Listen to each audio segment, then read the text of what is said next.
Hey, howdy, hey y'all. It is your host, Obi Thievers, or Obi for short, and oh good golly. So, if you read the title, we're here for the story time, right? But before we get to that, I'm just gonna tell y'all real quickly, I was gonna do a scary video originally, but something happened yesterday morning. So let me tell y'all a little something real quick before we get to the story time. So basically, that night, my crippling insomnia had a pretty mean chokehold on me, and I ended up staying up that whole night and the whole day. So it was about 6:19 when this happened. About 6:19 in the morning, I was in the kitchen making food when I felt like a cold blast of air on my back and something tugging at my shirt, and no one was there. Literally no one was there. My mom was in her bathroom getting ready for the day, and I was in the kitchen. No way she could have done it. And the problem is, I hallucinate pretty bad. I have really bad visual hallucinations. It's very common for me nowadays. So I thought it was one of those. I thought it was a hallucination, but I thought it was like a severe hallucination where like I felt it, you know, because it felt like somebody tugged on the back of my shirt. It freaked me the hell out. That took away my mojo to do any video for that day. That's why I didn't do no scary videos this time. That's why I'm going straight to the story time, and I'm taking a quick break on scary vids. I'll be okay with doing scary vids in like a day or two. But for now, we're here with the story time. This is, of course, the story of when I almost got my ass kicked at the local casino. Here we go. This is about a year ago. The casino, the local casino, very close to where I live. You can look out the window and see it. It's that close, and you can see it pretty clearly, so I'm pretty damn close to it. The casino is called Yamava Casino. It used to be known as San Manuel Casino. If you know where that is, then you know what type of casino this is. If you don't know, then I ain't got no witty comeback, so we just gotta slide into the next segment.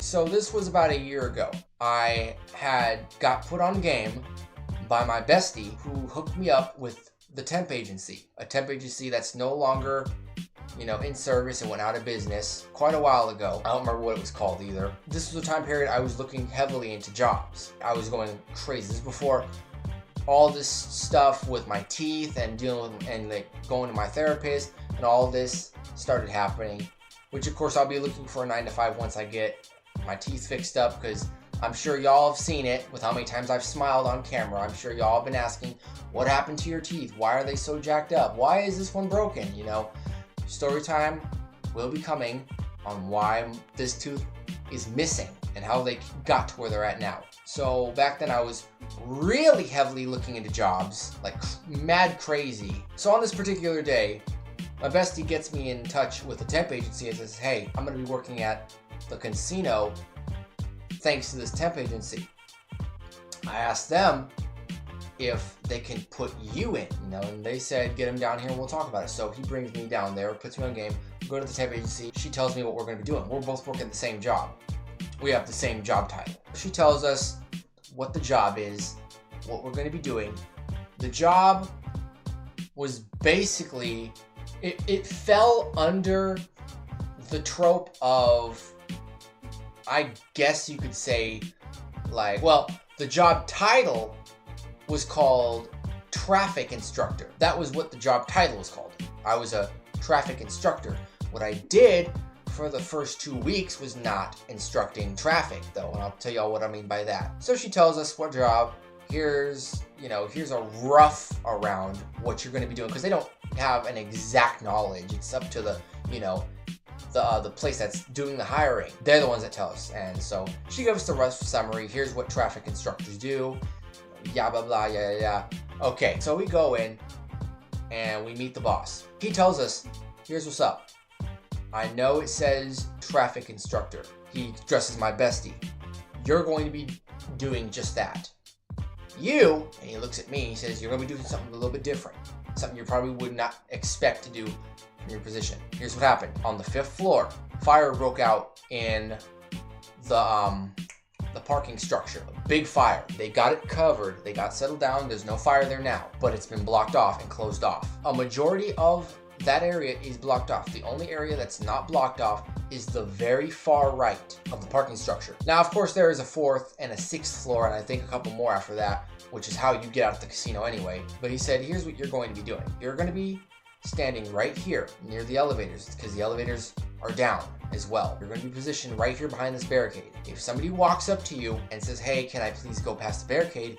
Your job is to turn them away and tell them if they want to pick up their car, they got to go down the hall, take the elevator to, I think, the first floor, take another elevator to the other end of the casino, and then walk it and then pick up their car that way. I didn't say this out loud, of course, but I'm thinking in my mind, that's kind of stupid. If their car is right there, if they can see their car, why not just let them pass the barricade, go get your car and get out, right? Of course, I'm not going to say anything. That's my damn employer. I had been on a pretty bad, unlucky streak with jobs at that time. I'm like, all right, you got it, boss. Whatever you need me to do. So I'm in the break room. I've got my green vest, my reflective vest. I have that on. In 15 minutes, the guy who's already up there doing all of that, his shift's done. Then it's going to be my turn. Now I know about this damn casino. I know what this casino is like. Those people up there who go to gamble are not nice people. They are not nice. I'll say it. I'll admit it. I've been there a few times when I was not working. A lot of people who don't give a crap. A lot of people who just don't care. In fact, that's most likely the reason they're there in the first place, is they're gambling all their money because they don't care what happens anymore. Needless to say, I know about the people at this casino. Now I know they can get pretty damn aggressive. So I'm sitting there, 10 minutes goes by. I'm 5 minutes left until it's my turn. I'm sitting there and I told my bestie, I don't know, man. You know I don't like confrontation. I really don't. And that's still me to this day. I don't like confrontation. I don't. I'm not a fan of fighting because that's all I've done my entire life. At my schools, out in like parking lots, in grocery stores, I've fought. I know, I get it. I don't look like it, but this country boy can throw down if he really needs to. I would much rather handle things peacefully and civilly, like an adult should. But somebody wants to, throw down, I'll offer a fade real quick if that's really what it takes. So I tell him, I don't know, you know how I feel about confrontation. He says, I get you, but this is that kind of job where you gotta assert yourself. You gotta be that ass. And I told him, I know, I get it. Gotta do what you gotta do. Finally, the boss calls for me. He says, all right, it's time. You're going up there. We get in the buggy. That's how the boss gets around. He uses a buggy. He gets in it, and then I get in it, and we make our way up to the 5th floor. I'm not gonna lie, it was a pretty fun little joyride. I will not lie. Fun joyride. That's also how they pick you up for your breaks and your lunch. That was always so much fun, taking that buggy. We get in the buggy and we take off to the 5th floor. And he settles me right there. And there's this other guy standing there who's, telling people, basically doing my job. And so he calls him up and says, all right, you're coming back with me. It's time for you to do your thing. And I'm like, all right, boss. So he reminds me, again, here's what you're doing.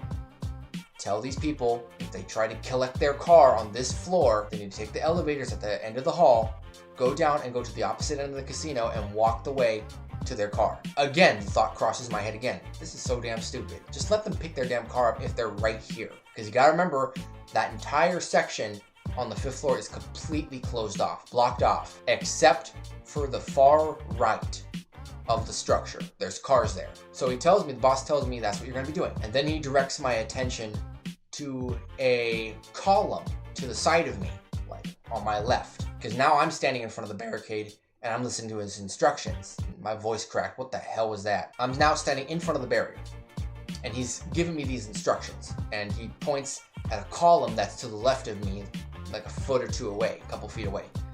And he says, if somebody tries to fight you or get aggressive with you, or you feel like they're about to try and assault you, you push that blue button. That button will alert either security or one of the higher ups to come down here and deal with it. But he said only use it if you feel like you're about to be in danger, like in severe danger. And he said if you need like a water or a bathroom break or something like that, you just call me. You got my number, call me and I'll deliver you an ice water. I'll take you to the bathroom, whatever you got to do. That's how they do it up there. I won't lie. The workers up there are good. The workers up there are professional. It's the people who go to that damn casino I don't like. My co-workers and my higher-ups, good people. Very good people. I will say that. They are very professional. It's not they're not on some like snarky crap or like, you know, some malicious weird crap. They're actually professional and they handle things professionally. He just says, you know, if you give me a call, tell me what you need. You need ice water? I'll come up, I'll get you an ice water. You need to go to the bathroom? I'll get somebody to come down here and stand your ground for 15 minutes or whatever, however long it takes. Go to the bathroom, I'll take you to the bathroom, come back up here and do your job. But if you feel like you're about to be assaulted, you hit that button. Try not to engage if you can help it. I'm like, all right, you got it, boss. So he picks up the other guy who was working before me and picks him up, and, you know, they haul ass in the buggy. That's literally what it sounded like. Just, and it's gone. And they head back down to the 4th floor. So I'm like, all right. And I'm pumped up. I'm readying myself. I'm like, all right, let's do this. Just got to get through today. And then we'll come back tomorrow and we'll do this again. Let's just focus on today. So I'm standing there. Before that, I noticed how professional everyone was. And I'm like, all right, I got to conduct that exact same demeanor. But I also remembering what my bestie told me. You got to sometimes be that ass. And if they try to do something, you got to assert yourself. And then my boss's words come back to me and says, if you're in danger, if you feel like you're in danger or they're going to fight you, hit that button. So I'm having all 3 of those go through my head. So first person comes up after about 20 minutes or so and says, excuse me. And at first I thought, oh, here we go. They're going to ask to let me pass the barrier and to their car. But no, he just asked me, excuse me, like, what happened up here? Like, why is this all closed off? And I told him, well, you know, the fire broke out and yada, yada, yada. I don't know the entire story, right? I don't know the full story. All I know is the fire broke out and it was everywhere up on the 5th floor and they wanted all this blocked off. That's why, except for the far right with all these cars lined up. That's the only part that didn't get closed off.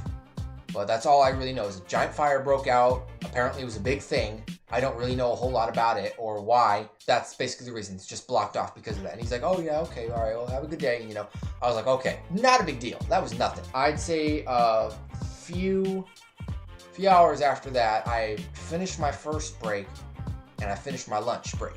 And I just got back up there. The boss dropped me off and, you know, took that person who was doing their turn. They take off down in the buggy, down to the 4th floor. Yeah, I have no idea how fun that is. Just how fun that noise is. Just, and the visual too. Just like, I don't know. It gets me every time. I'm back up there now. I just finished my lunch and this guy shows up. This guy walks up. Different guy. For the most part, that day had been uneventful. This guy shows up and here we go. Excuse me, my car's right over there. Can you know, let me pass the barrier so I can go to my car? I would not care. Under normal circumstances, I would not care. And I would just let them by. I would. Problem is, they got cameras up there. I don't know if they check those cameras or not, and I don't want to risk my damn job. So I told him, sir, this area is blocked off for a reason. There's a barricade here for a reason. I cannot let you through. If you want to go through, take the elevator, yada, yada, yada. He doesn't really put up too much of a fight, and then he leaves. So my shift ends. Go home. Next day comes and I'm waiting in the office because me and my bestie, we get there at the same time and we get there a little bit early. So we're both in the office room, like the break room. And I asked him, hey, do they check the cameras around here? And he says, not really, no, they don't. He says, usually there's nobody in that office. They're either in certain areas of the casino or, you know, they're basically not in the office. They're anywhere but in the office, and in the offices where all the TVs and like computer screens displaying the cameras is at. And he's like, nobody checks those damn cameras. I've seen the office. I've seen the inside of the office already. Nobody's ever in there. If anyone's ever in there, it's just for like some paperwork or some crap. It's not to like, you know, it's not to check any cameras. So no, nobody gives a crap about that. So like, all right, cool.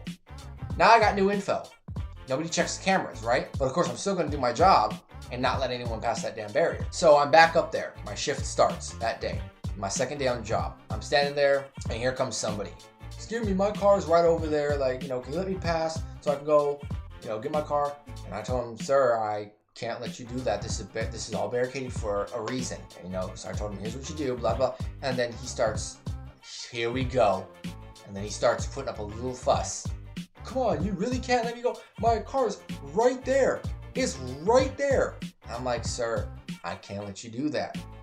It's barricaded for a reason. And he does it again. But my car is right there. And I told him, I raised my voice a little, asserting myself like my bestie told me. I told him, sir, I don't make the rules around here. I do not make these rules. I'm the guy who's working here. That's my only job. This is my job.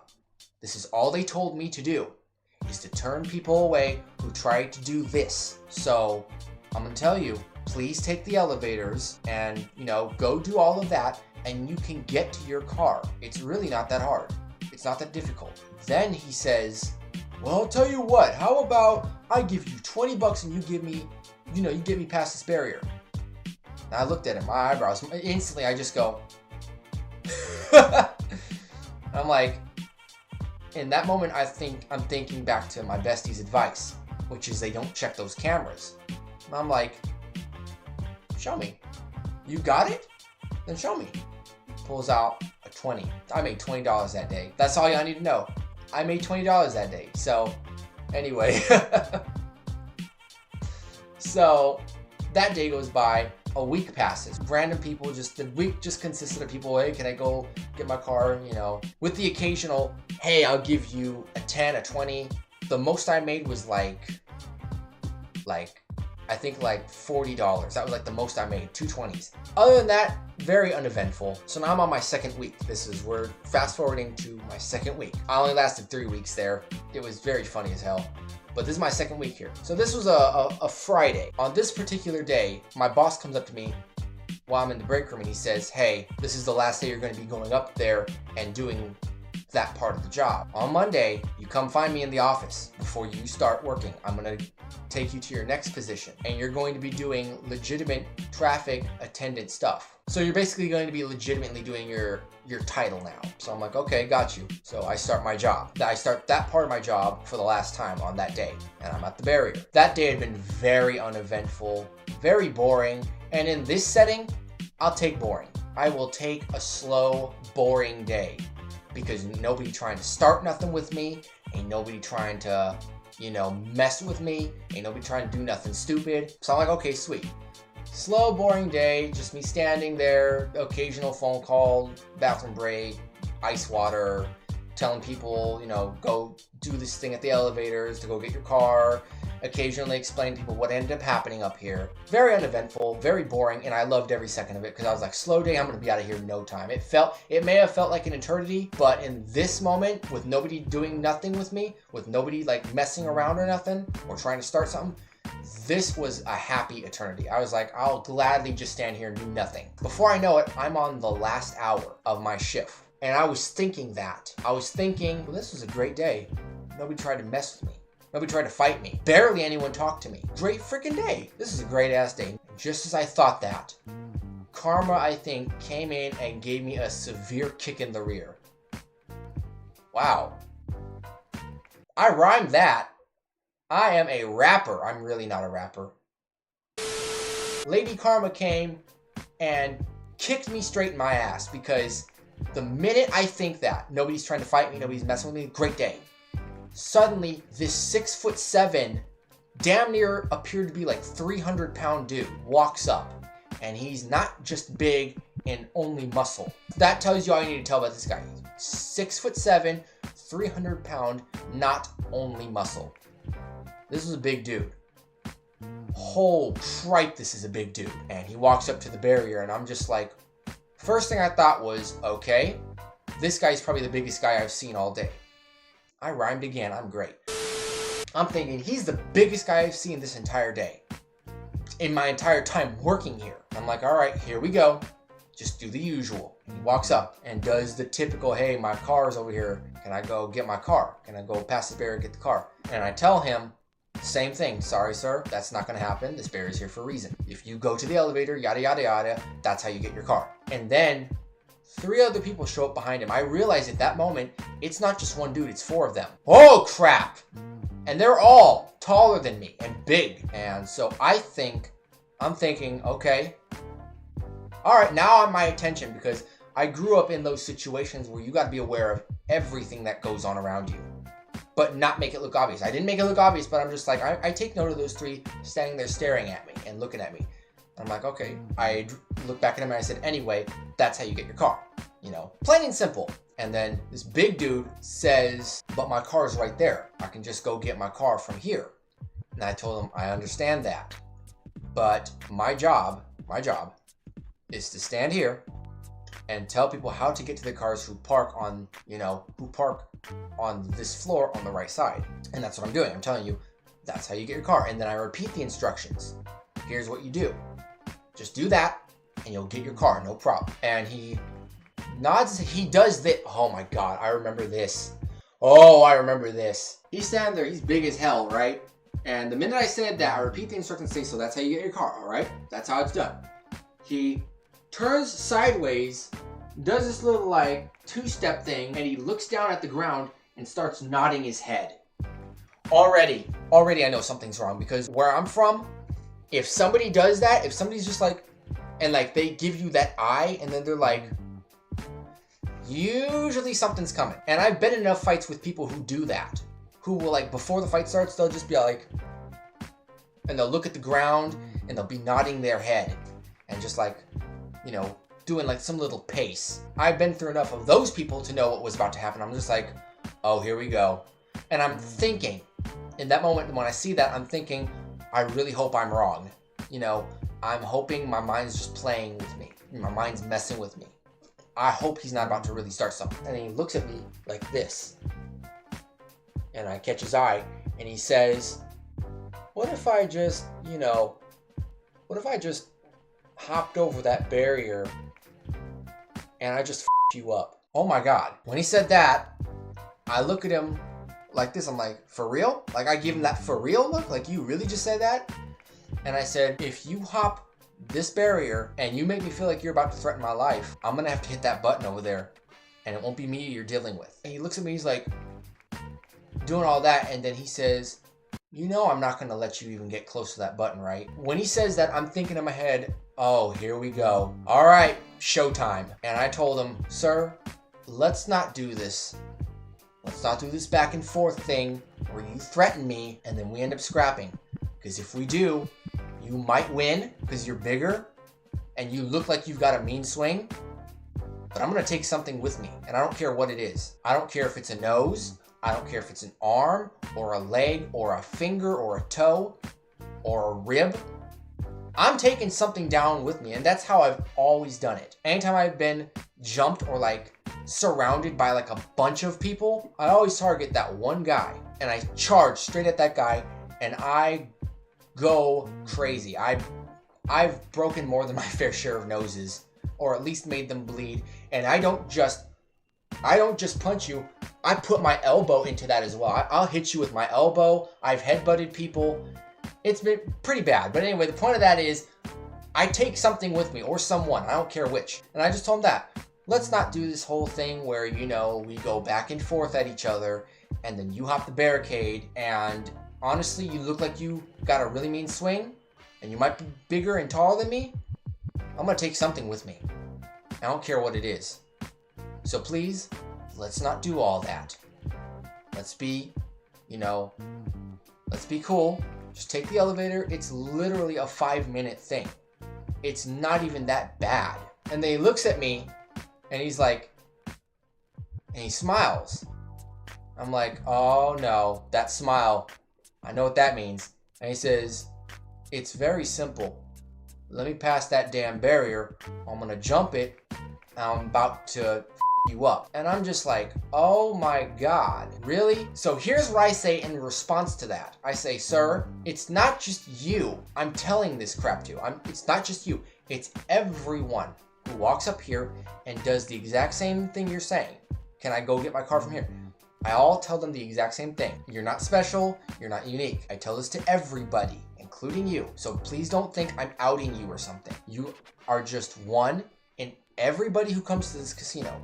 You are one in everybody who comes up and does this. And you are one in everybody who I tell this to. So I don't see what the big deal is. And then he looks me straight in my eyes. Without even blinking, he says, yeah, I get that. but ain't none of them me. Oh, crap. Now I've got a new problem to deal with. Because where I'm from, if somebody says that, it means two things. Well, it means one thing and one possible thing. The first thing it means is I'm better than everyone. Put me on a damn platform. Give me my trophy. You know, that type of energy. Basically, it's the mark of a narcissist. Second thing, depending on how someone says that, and depending on how they look at you when they say it, it can also be a threat. And that is how he said it in a threatening way. He basically said that. He said, yeah, but ain't none of them me though. He basically just reconfirming that, you know, ain't none of them me. I can do what the hell I want to do and ain't nothing you can do about it. So I was like, oh, great. I'm dealing with one of these types of people. That point, I just had enough. Because I've heard that one before. Somebody say, yeah, but they ain't me though. Especially in school when I would get into fights and somebody would come and try to fight me. I'd be like, look, I already took out Bobby last week. I already whooped his ass. Do you want to get what he's about to get? And then they'd say, they ain't me.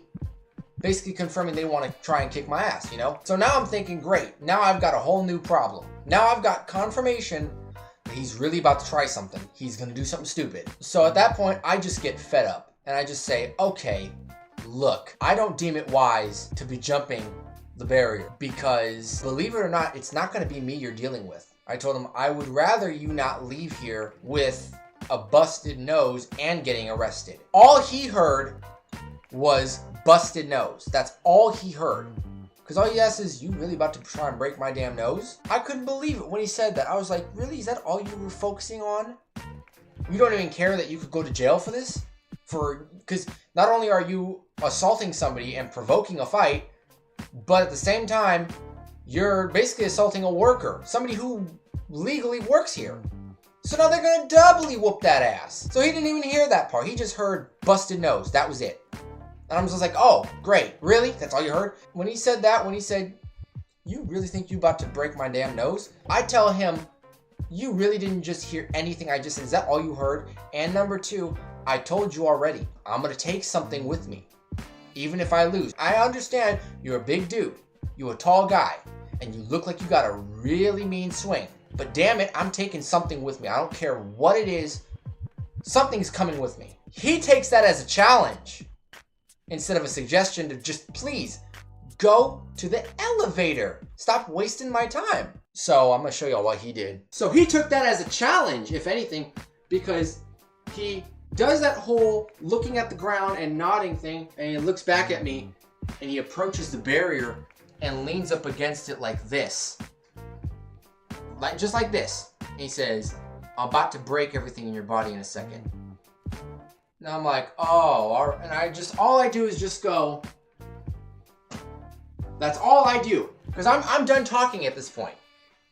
Words are no longer reaching, and I'm not really about that talk guff life.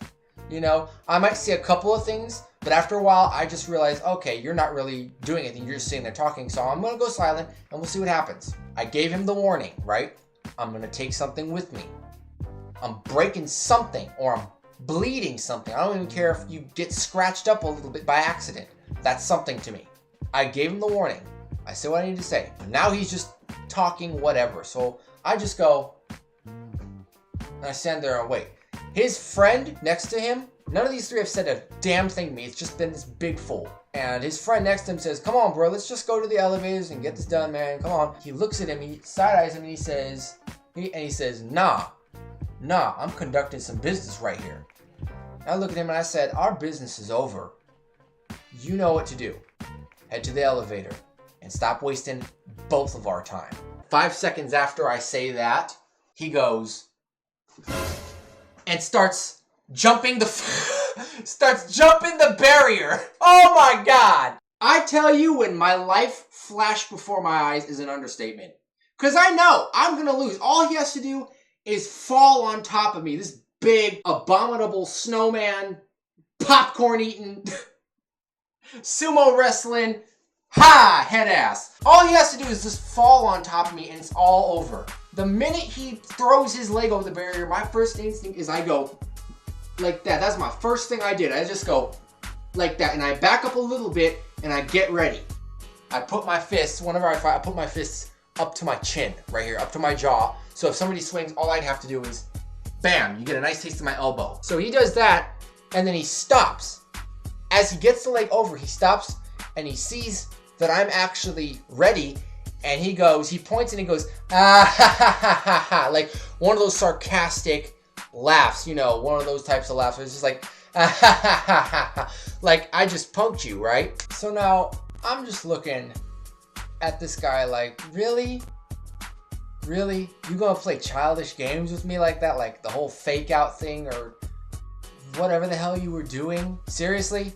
Do I look like I have time for childish games? So he does that bull crap and starts to walk away. Legit starts walking away. I put my head down and I was like, really? You really just tried to do a bluff charge at me. Under my breath, I thought he couldn't hear it and it just came out. I thought he couldn't hear me, but he did. I'm not into fat shaming, but in that moment, I instinctively said, yeah, it was Joe fat ass.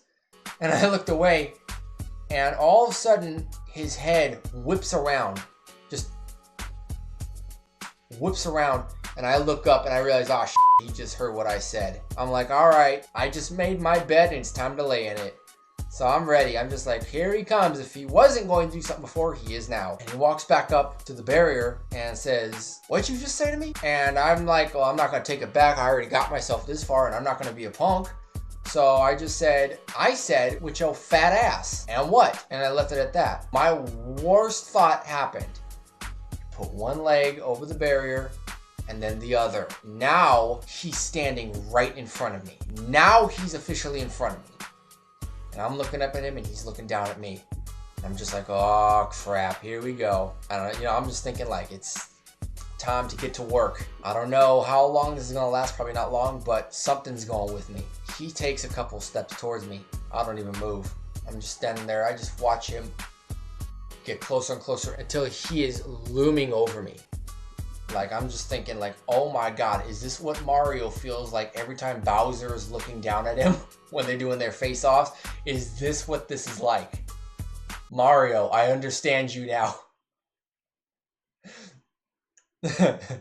I'm just sitting there like, all right, here we go. It's time. At this point, a mini crowd has gathered, but it's mostly elderly people, which probably explains why there were no phones. You know, look at this, look what's going on. It was literally just a bunch of elderly people, you know, and most of them didn't even look surprised. And the few that did was just like, what the hell just happened? You know, what's going on here? But of course, nobody's going to go in and say anything. Obviously, yeah, so a mini crowd had formed in the back and I'm just sitting there. I'm like, oh no, we got an audience. We got an audience. All right, now I'm going to have to doubly lock in. Just when I thought he was about to clean my clock is now I'm ready. I have my fist balled up and I'm ready to go. A horn sounds beep behind him. He turns around and I look over. Here comes my boss in the buggy. And here he comes and looks like he's hauling ass. This freaking big ass flubba bubba goes over the barrier again and walks away with his 4 homeboys like that did not just happen. I'm just like, really? Boss gets up and says, hey, you all right? Looks at me, he's like, you good? You all right? And I'm like, yeah, I'm all good on my end.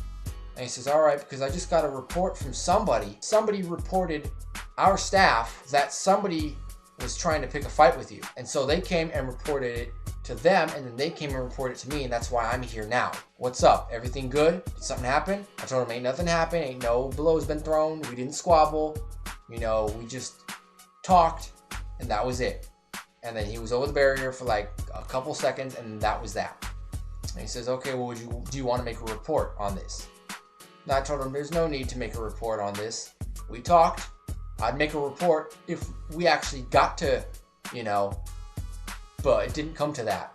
So I don't see a need to report his ass. Plus he's probably long gone by now. I don't care.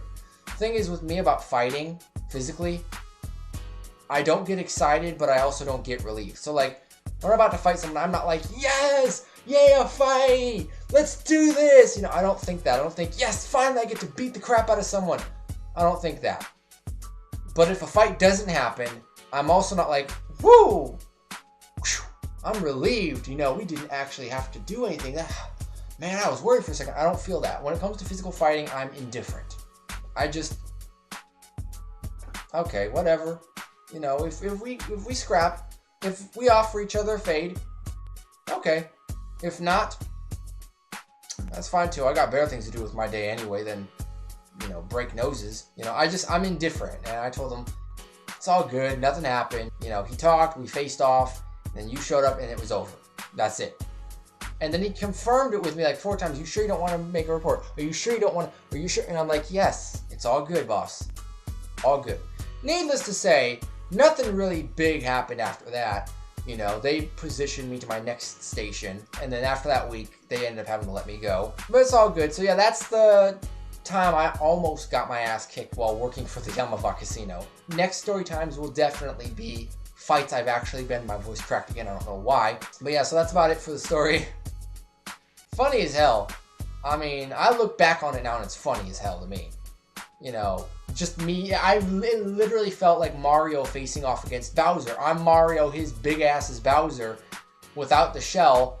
And I'm just thinking, this is what Mario feels like whenever he faces off against Bowser. This is what a meatball feels like before I'm about to eat it.